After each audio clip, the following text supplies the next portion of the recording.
اور پھر برے کلمات کے ساتھ بھی ایک دوسرے کو یاد نہ کرو، برے القاب کے ساتھ بھی ایک دوسرے کو نہ پکارو۔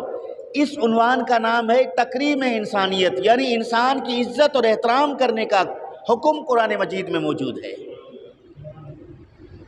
اور اس کے بعد فرمایا یا ایھا الذین آمنو، اے ایمان والو،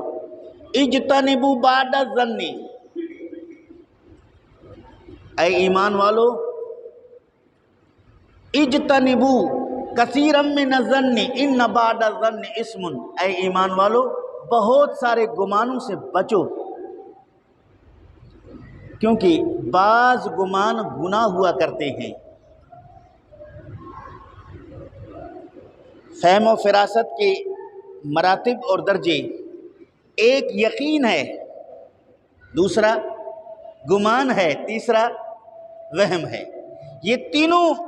ذرائع انسان کے پاس موجود ہیں۔ کہیں انسان اپنے یقین سے بول رہا ہے، کہیں انسان اپنے گمان سے بول رہا ہے، کہیں انسان اپنے وہم سے بول رہا ہے۔ یقین سے بولنا، گمان سے بولنا، وہم سے بولنا۔ مثلاً کوئی مریض آدمی اپنا بلڈ پریشر چیک کرواتا ہے، چیک اپ کرنے کے وقت اس کا بلڈ پریشر نارمل ہے، وہ دوسری مرتبہ چیک کروا دیتا ہے تو نارمل ہے، تیسری مرتبہ چیک کروا دیتا ہے تو نارمل ہے، چوتھی مرتبہ چیک کروا دیتا ہے تو بلڈ پریشر ہائی ہے یا لو ہے۔ اب پہلے 3 مرتبہ چیک کرنے کے بعد چوتھی مرتبہ جو چیک کیا ہے، اب یہ کشمکش میں مبتلا ہو گیا۔ اب کبھی کہتا ہے کہ نہیں میں بالکل ٹھیک ہوں، کبھی کہتا ہے نہیں یار چوتھی مرتبہ جو ٹیسٹ میں میرا بلڈ پریشر ہائی تھا میں مریض ہوں۔ اس کا نام ہے وہم۔ یعنی کبھی اس طرف کا یقین کر لے، کبھی وہاں سے پھر بھاگ جائے، ایک جگہ رکے، ایک جگہ نہ ٹکے، اور اس خیال کو کیا کہتے ہیں؟ وہم کہتے ہیں۔ اور ظن یقین کے معنی میں بھی استعمال ہوا ہے، ظن وہم کے معنی میں بھی استعمال ہوا ہے، اور ظن جو ہے گمان کے معنی میں بھی استعمال ہوا ہے قرآن کریم میں۔ یہاں اللہ رب العالمین فرماتا ہے یا ایھا الذین آمنو اجتنبوا کثیرا من الظن، بہت سارے گناہوں سے اپنے آپ کو بچاؤ، ان بعد الظن اسم، اس لیے کہ بہت سارے گمان گناہ ہوا کرتے ہیں۔ یہاں ظن سے مراد یقین نہیں ہے، یہاں ظن سے مراد خیال اور گمان ہے جو انسان کسی کے متعلق رکھتا ہے۔ یہاں علماء مفسرین نے بدگمانی مراد لیا ہے، کسی کے متعلق برا خیال رکھنا، کسی کے متعلق اپنے ذہن میں بری باتوں کو لے آنا، یہ سمجھنا کہ یہ واقعی ایسا ہوگا ایسا ہوگا۔ تو اللہ رب العالمین نے قرآن مجید میں ایسے بدگمانی سے روکا ہے، بدگمانی سے، چونکہ جب انسان کسی کے متعلق بدگمان ہوتا ہے تو بدگمانی کے بعد وہ پھر دوسرے گناہ کرنے لگ جاتا ہے، وہ اس کی غیبت کرنا شروع کر دیتا ہے۔ بدگمانی پیدا ہونے کے بعد پھر غیبت کا عمل شروع ہو جاتا ہے، پھر چغلی کا عمل بھی شروع ہو جاتا ہے، پھر کسی انسان کو فاجر، فاسق اور برا خیال دل میں لے آتا ہے تو پھر انسان کے درمیان نفرتیں پیدا ہو جاتی ہیں۔ یہاں قرآن مجید نے فرمایا یا ایھا الذین آمنوا اجتنبوا کثیرا من الظن، بہت سارے گمانوں سے بچا کرو، اس لیے کہ یہ بہت سارے گمان گناہ ہوا کرتے ہیں۔ قبیلہ بنو مستلق نے نبی کریم صلی اللہ تعالیٰ علیہ وآلہ وسلم کی بارگاہ اقدس میں عرض کیا کہ یا رسول اللہ صلی اللہ علیہ وآلہ وسلم، آپ اپنا قاصد بھیجیے، ہم اپنے لوگوں سے زکوٰۃ کا مال اکٹھا کر کے جمع کر کے اس کے حوالے کر دیں گے، وہ ہماری طرف سے زکوٰۃ کا مال لے آ کر آپ کی بارگاہ میں پیش کرے گا، آپ پھر مستحقین میں تقسیم فرمائیں گے۔ نبی کریم صلی اللہ تعالیٰ علیہ وآلہ وسلم نے قبیلہ بنو مستلق کے اس درخواست کو قبول کیا، اور آپ صلی اللہ علیہ وسلم نے فرمایا کہ فلاں دنوں میرا قاصد تمہارے پاس آئے گا، پھر زکوٰۃ کا مال اکٹھا کرنا، مال مویشی، بھیڑ بکریاں جو کچھ ہے وہ جمع کر کے اس کے حوالے کرنا، یہ مال مدینہ المنورہ لے کر آئے گا۔ نبی کریم صلی اللہ تعالیٰ علیہ وآلہ وسلم نے ولید بن عقبہ کو قبیلہ بنو مستلق کی طرف بھیجا کہ آپ جا کر وہاں انہیں بتائیں کہ مجھے رسول کریم صلی اللہ علیہ وسلم نے بھیجا ہے، اور جو تمہارے پاس زکوٰۃ کا مال ہے اسے جمع کر کے میرے حوالے کر دو، تاکہ میں رسول کریم صلی اللہ علیہ وآلہ وسلم کی بارگاہ اقدس میں اس کو پیش کروں۔ وہاں قبیلہ بنو مستلق کو یہ اطلاع ملی تھی کہ نبی کریم صلی اللہ تعالیٰ علیہ وآلہ وسلم کا قاصد آ رہا ہے، اسے مال جمع کر کے دینا ہے، کیونکہ قبیلہ بنو مستلق کے لوگ نبی کریم صلی اللہ علیہ وسلم کے سچے پکے غلام صحابہ تھے۔ انہوں نے نبی کریم صلی اللہ تعالیٰ علیہ وآلہ وسلم کے بھیجے ہوئے قاصد کے متعلق سنا تو اپنے گھروں سے باہر نکل آئے، استقبال کے نیت سے باہر آئے۔ جیسے رسول کریم صلی اللہ علیہ وسلم کا قاصد آئے گا ہم اسے پروٹوکول دیں گے، اس زمانے کے اعتبار سے، اس رسم و رواج کے اعتبار سے ہم بڑے شاندار طریقے سے اس کو اپنے علاقے لے جائیں گے، وہاں جا کر ہم اس کی مہمان نوازی کریں گے، اس کے بعد جو کچھ زکوٰۃ کا مال جمع ہوا ہوگا ہم اس کے حوالے کریں گے، یہ نبی کریم صلی اللہ علیہ وآلہ وسلم کی بارگاہ میں پیش کرے گا۔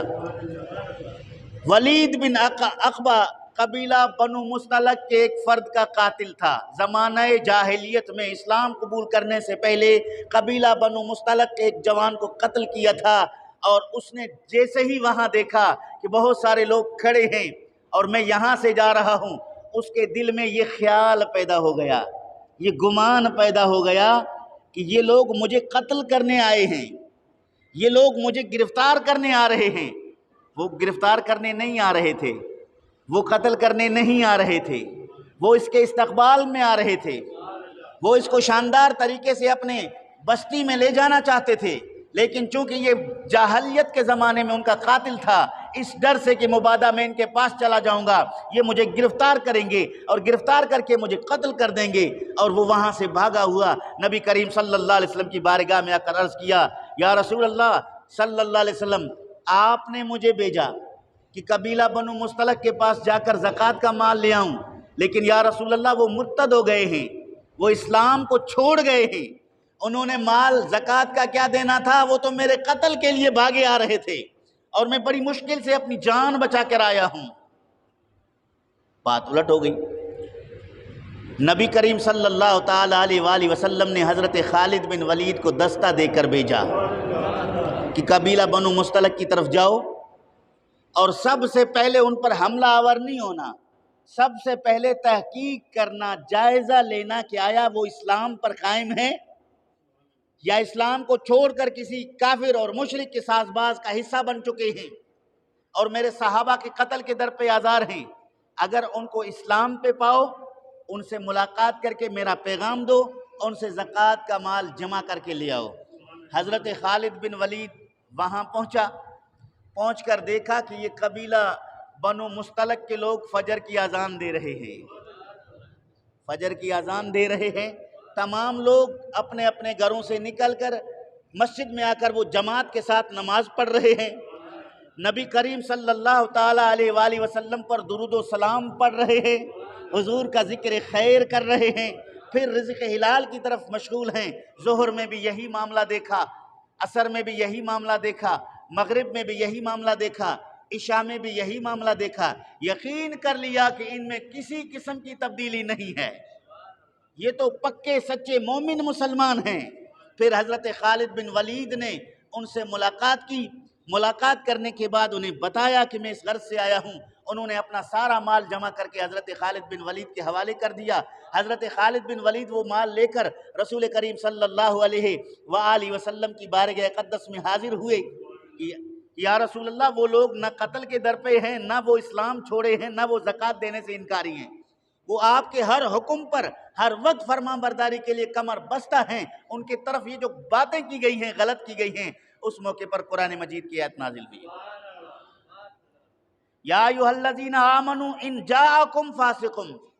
بنبأ فتبینوا ان تصیبوا قوما بجہالۃ فتصبحوا علی ما فعلتم نادمین۔ اے ایمان والو، اگر تمہارے پاس کوئی نافرمان شخص، فاسق شخص خبر لے کر آئے، تم اس کی خبر پر فوراً برہم ہو کر کاروائی نہ کرو، فتبینوا، خوب تحقیق کرو، غور و فکر کرو کہ آیا یہ کہنے والا صحیح کہہ رہا ہے یا غلط کہہ رہا ہے۔ ایسا نہ ہو کہ تم صرف کہنے والے کی بات کو سچا سمجھ کر اس کے خلاف جو ہے ایکشن اٹھا لیا، اور اس ایکشن لینے میں مسلمانوں کا، بے گناہ انسانوں کا نقصان کر بیٹھا۔ ان تصیبوا قوما بجہالۃ، کسی نادانی میں کسی قوم کا نقصان کر دیا، فتصبحوا علی ما فعلتم نادمین، پھر تم اپنے کیے پر پچھتاتے رہ جاؤ۔ کاش کہ ہم پہلے جان لیتے کہ آیا یہ بات صحیح ہے یا غلط ہے، اس سے پہلے ہم نے وہ کارروائی کر لی جس کے بعد ہمیں ندامت کا سامنا کرنا پڑا۔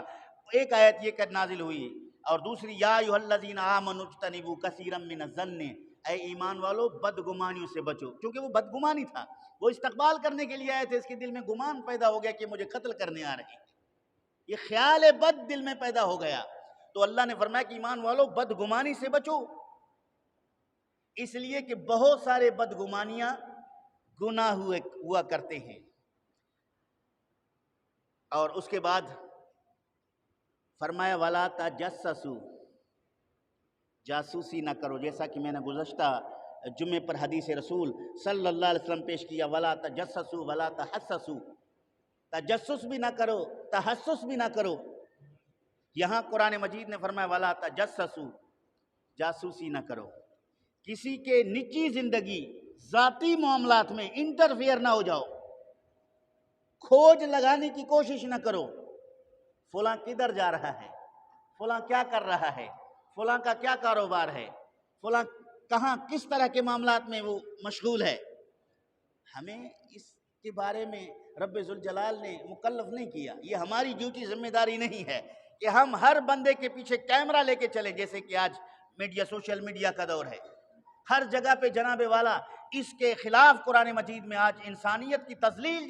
جس طریقے سے سوشل میڈیا پہ ہو رہا ہے، اس کو استعمال کرنے والے لوگ اچھی طرح سے جانتے ہیں۔ آج سے 1400 سال پہلے قرآن مجید نے انسانیت کی عزت کو قائم رکھتے ہوئے، برقرار رکھتے ہوئے فرمایا وَلَا تَجَسَّسُوا، جاسوسی نہ کرو، کسی کے گلی میں خفیہ کیمرہ فٹ کر دیا، کسی کے کمرے میں خفیہ کیمرہ فٹ کر دیا، کسی ریسٹ ہاؤس میں جناب والا خفیہ کیمرہ فٹ کر دیا، اس تجسس میں لگے رہے، فتنہ اور فساد کی آگ بھڑکانے لگے، حالانکہ ہم اس کے مکلف نہیں ہے۔ قرآن روک رہا ہے وَلَا تَجَسَّسُوا، جاسوسی نہ کرو، یہ سارے جاسوسی کے ذرائع ہیں جس سے قرآن مجید نے ہمیں روکا ہے۔ وَلَا تَجَسَّسُوا، جب تم جاسوسی کرو گے، ظاہر ہے کسی کے متعلق کچھ خفیہ بات کا پتہ چلے گا، کسی کی کمزوری کا پتہ چلے گا، کسی کے عیب کا پتہ چلے گا، وہ بات پیٹ میں تو دفن نہیں ہوگا نا، وہ زبان پہ آئے گی، وہ بات زبان پہ آئے گی، اور جب وہ زبان پہ آئے گی تو پھر وہ غیبت، رب ذوالجلال نے فرمایا وَلَا تَجَسَّسُوا وَلَا يَغْتَبْ بَعْضُكُمْ بَعْضًا، اور تم میں سے ایک دوسرے کی غیبت بھی نہ کرو، کیونکہ جب عیب تلاش کرو گے، وہ عیب کا سراغ مل جائے گا، پھر اس کو بیان کرو گے، وہ عیب تلاش کرنے سے روکا، اس کے بعد پھر اس کے بیان کرنے سے روکا، اگر کہیں مل جائے تو اس کو پردہ رکھو، ستاری کرو، اس کو فاش نہ کرو، کسی کی عزت کے ساتھ نہ کھیلو، نہ اچھالو، یہ قرآن مجید نے بیان کیا۔ نبی کریم صلی اللہ علیہ وسلم نے فرمایا المومن مرآۃ المومن، ایک مومن دوسرے مومن کے لیے آئینہ ہے، کیا ہے؟ آئینہ ہے۔ میں اس کی شرح میں محدثین کو پڑھتا رہا، التعلیق الصبی میں محقق محدث نے یہ بیان کیا کہ نبی کریم صلی اللہ علیہ وسلم نے المومن مرآۃ المومن اس لیے فرمایا کہ جب انسان اپنے چہرے کے حسن و جمال کو دیکھنا چاہتا ہے یا چہرے کے اندر کوئی لگی ہوئی کلنک داغ کو دیکھنا چاہتا ہے تو وہ آئینہ سامنے رکھ دیتا ہے، آئینہ اس کے پیشانی کے دھبے کو اسی کو بتا دیتا ہے، نہ کہ کسی دوسرے کو۔ کس کو بتاتا ہے؟ اسی کو جو اس کے سامنے ہے، دنیا کو نہیں بتاتا۔ تو معلوم ہوا کہ مسلمان دوسرے مسلمان کے لیے آئینہ ہے، اگر کسی میں کوئی کمزوری دیکھے تو مجمع کو نہ بتائے، تنہائی میں اس کو بتائے، آئینہ ہے نا، علیحدگی میں اس کو بتائے کہ تیرے اندر یہ کمزوری ہے، یہ تیرے نفس عزت کے لیے باعث آر ہے، اس سے آپ اجتناب کریں گے تو اس سے اس کی اصلاح بھی ہوگی۔ تو مومن دوسرے مومن کے لیے آئینہ ہے، اس کے حسن و جمال کو نکھار کے بتاتا ہے، اس کے اخلاق اور کردار خوبیوں کا ذکر کرتا ہے، اگر کہیں اس میں کوئی کمزوری نظر آئے تو خفیہ اس کی اطلاع اسے کر دیتا ہے۔ تو اس لیے مومن دوسرے مومن کے لیے آئینہ ہے. آئینہ عیب صرف اسی کو دکھاتا ہے، دوسرے کو نہیں دکھاتا. اگر کسی کی اصلاح اور خیر خواہی مقصد ہو تو پھر صرف اسی کے سامنے اس کا ذکر کیا جائے. اللہ رب العالمین نے فرمایا کہ ایحب احدکم ان یاکل لحم اخیہ میتا. پوچھا قرآن مجید نے، کیا تم یہ پسند کرو گے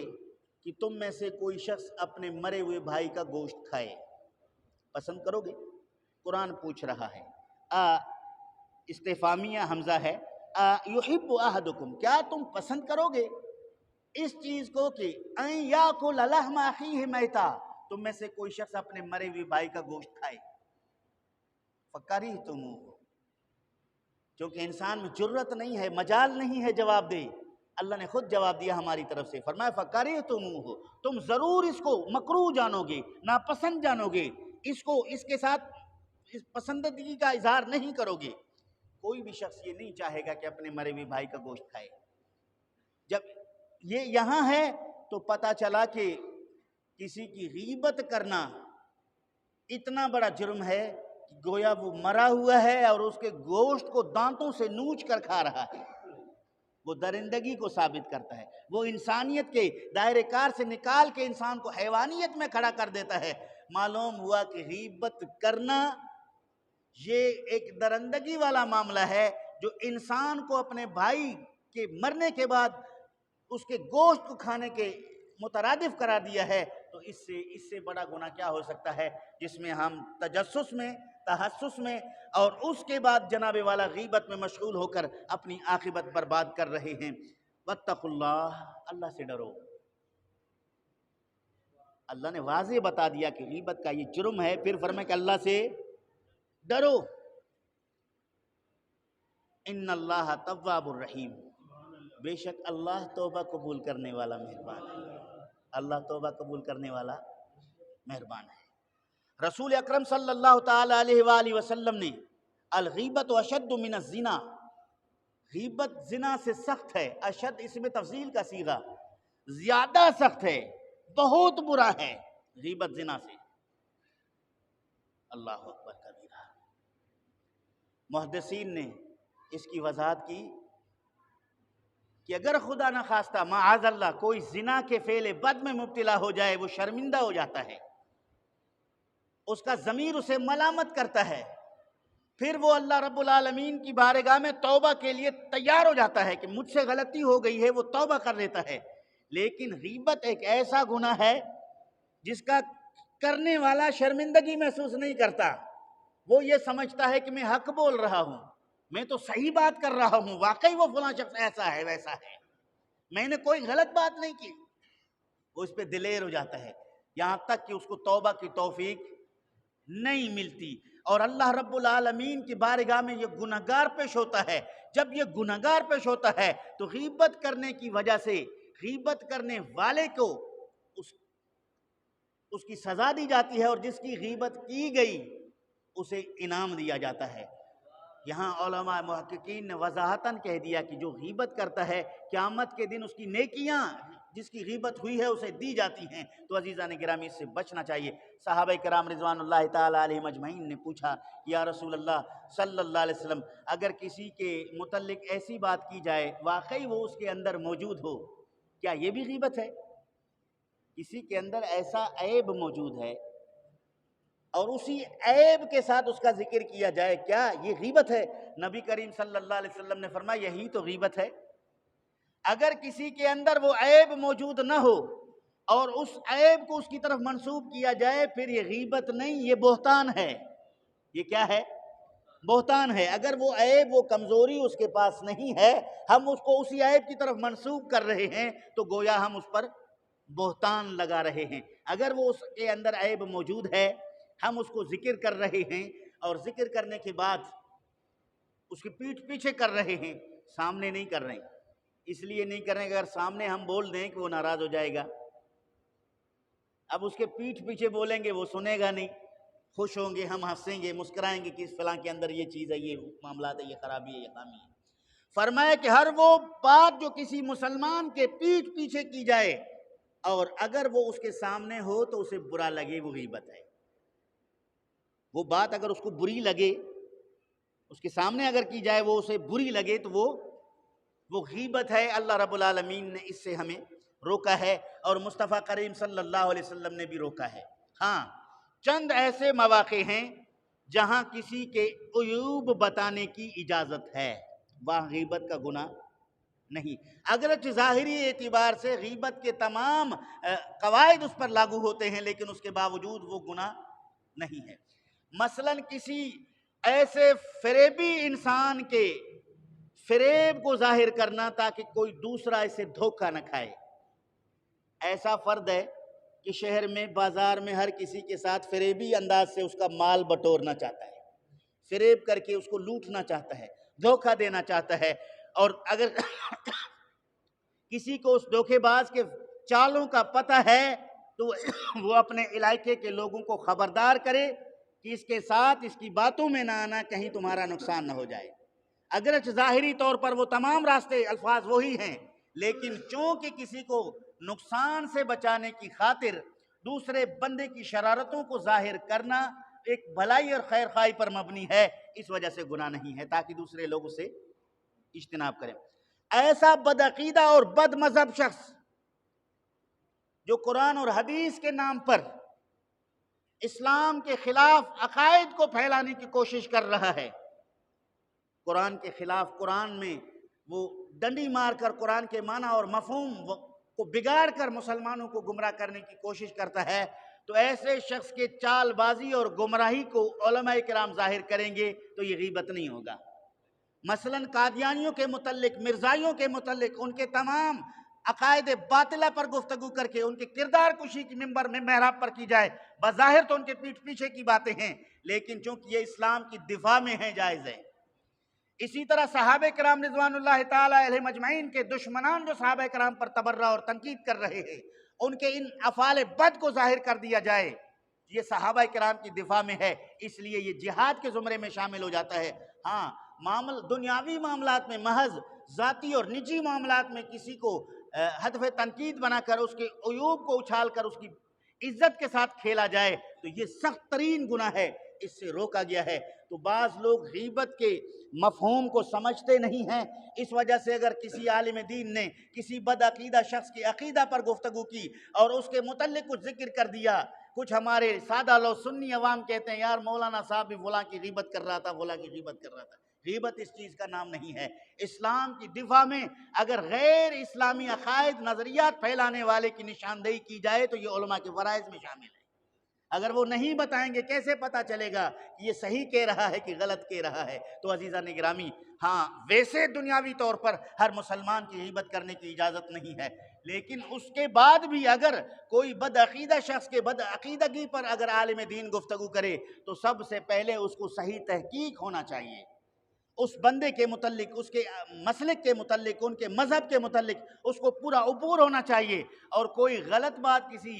کسی فرقے اور مسلک اور مذہب کی طرف منسوب نہ کرے کہ ممکن ہے کہ وہ بات ظاہر ہونے کے بعد وہ دلیل اور پروف پیش نہ کرنے کی وجہ سے شرمندگی کا معاملہ اس کو سامنا کرنا پڑے، اور ساتھ میں اس کے ہم خیال عوام الناس پر اس کا برا اثر پڑے۔ تو اس لیے عالم دین اگر کسی کے متعلق کوئی گفتگو کریں تو مکمل اس کے نظریات ایسے درست ہوں، ٹھوس دلائل کے ساتھ گرفت کرنے کی عبور رکھتا ہو۔ ہاں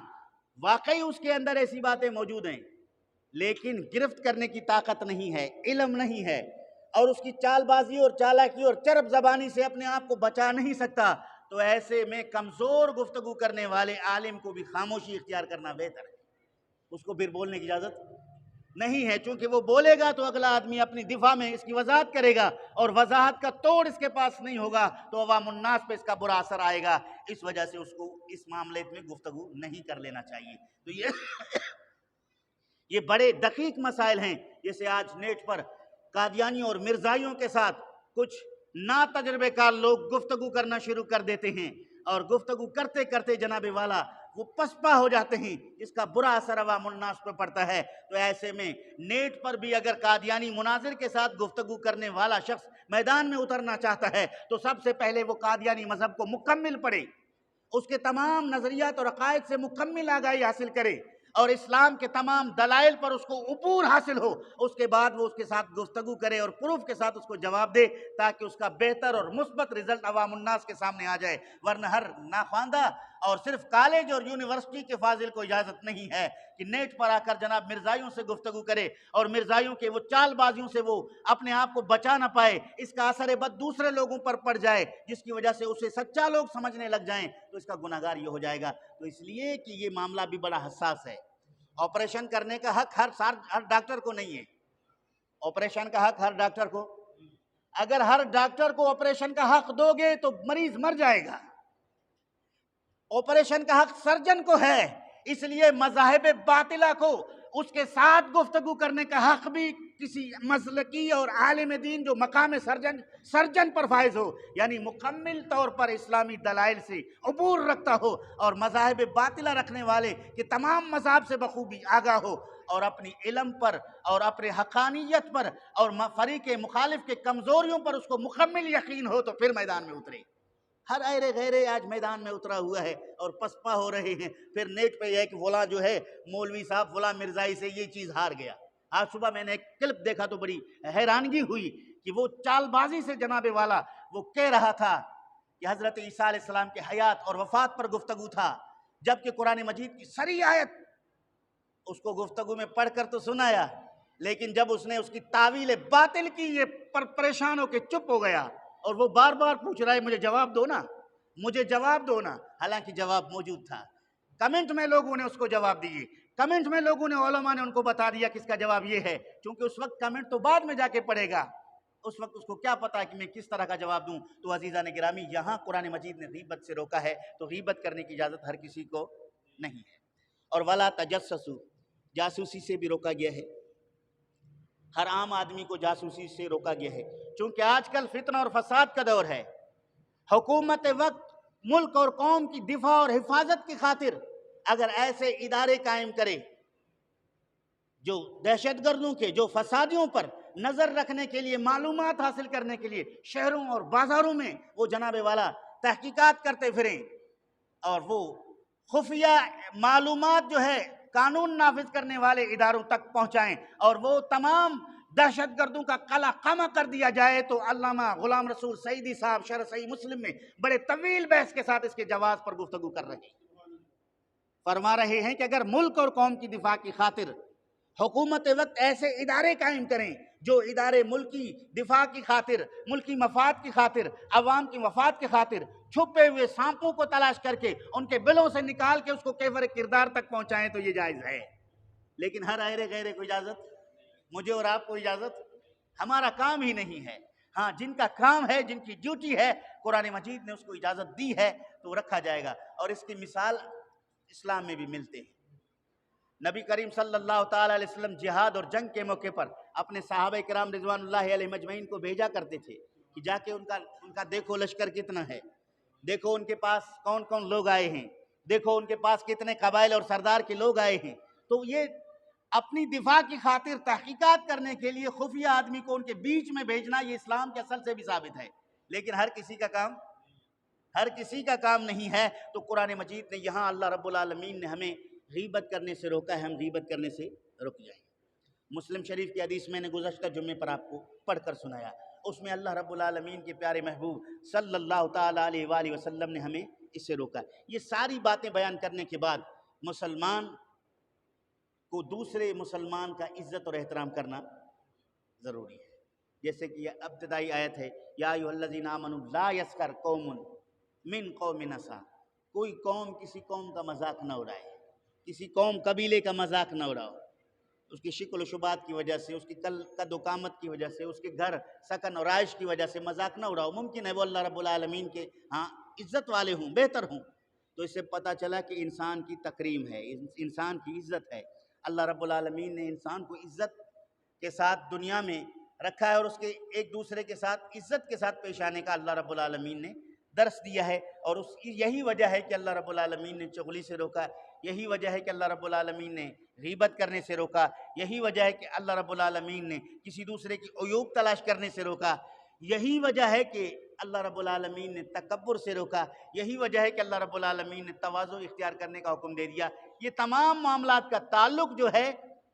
انسانی تکریم سے ہے، انسان کی عزت احترام کے ساتھ ہے۔ کسی کے متعلق اگر اجازت کھولی ہو تو آج کل ہر آدمی دوسرے آدمی کے سامنے اس کو بالکل ہیچ سمجھے اور اپنے آپ کو بہتر سمجھے۔ اللہ تعالیٰ جل شانہ عمل کی توفیق نصیب فرمائے۔ رب ذوالجلال جو کچھ بیان کیا گیا قبول فرمائے۔ جن دوستوں نے سنتیں پڑھیں سنتیں